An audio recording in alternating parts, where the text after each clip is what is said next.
Hello बच्चों, let's read the question. Question says two trains 350 meter and 250 meter long are going at 42 km per hour and 30 km per hour respectively in opposite direction.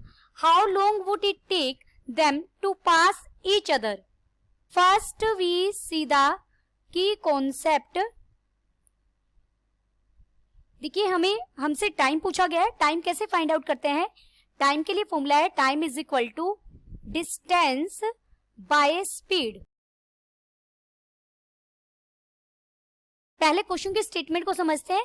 हमारे पास यहाँ कोई एक train है जिसकी जो कितनी लंबी है, वो 350 मीटर लॉन्ग है, और दूसरी ट्रेन यहाँ पर कही है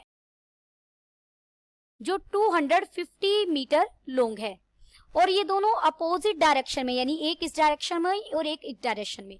एक की स्पीड है 42 किलोमीटर पर आवर और दूसरी की स्पीड है 30 किलोमीटर पर आवर.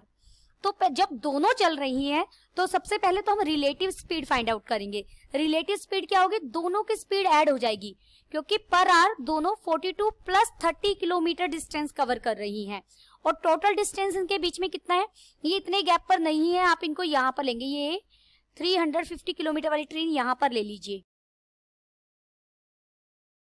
ये है 350. तो इनके बीच का जो डिस्टेंस होगा वो कितना होगा? इन दोनों को आप ऐड कर देंगे और फिर हम टाइम फाइंड आउट करेंगे.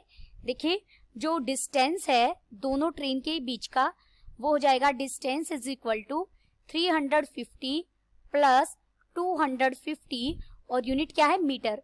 तो ये 600 मीटर हो जाएगा. रिलेटिव स्पीड की बात करेंगे. रिलेटिव स्पीड जब दोनों अपोजिट डायरेक्शन में जा रही होती हैं तो हम रिलेटिव स्पीड के लिए दोनों की स्पीड को ऐड करते हैं. 42 प्लस 30 किलोमीटर पर आवर, तो ये हो जाएगा 72 किलोमीटर पर आवर. देखिए, डिस्टेंस आपको मीटर में दिया गया है और रिलेटिव स्पीड किलोमीटर में दी गई है. तो पहले हम इसे चेंज करेंगे, यूनिट सेम बनाएंगे. तो इसे मीटर पर सेकंड में बनाने के लिए देखिए, 1 किलोमीटर में 1000 मीटर होते हैं और 1 आवर में 3600 सेकंड होते हैं. मैंने इसे 1000 बाय 3600 से मल्टीप्लाई किया और ये अब मीटर पर सेकंड में कन्वर्ट हो जाएगा.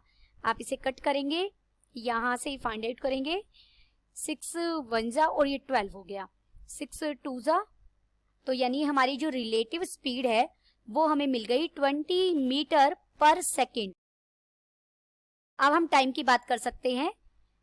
टाइम क्या हो जाएगा? Distance is 600 divided by speed is 20, तो ये आ जाएगा 30, और 30 क्या होगा यहाँ पर? सेकंड होगा, क्योंकि अब हमने सेकंड में कन्वर्ट कर लिया है.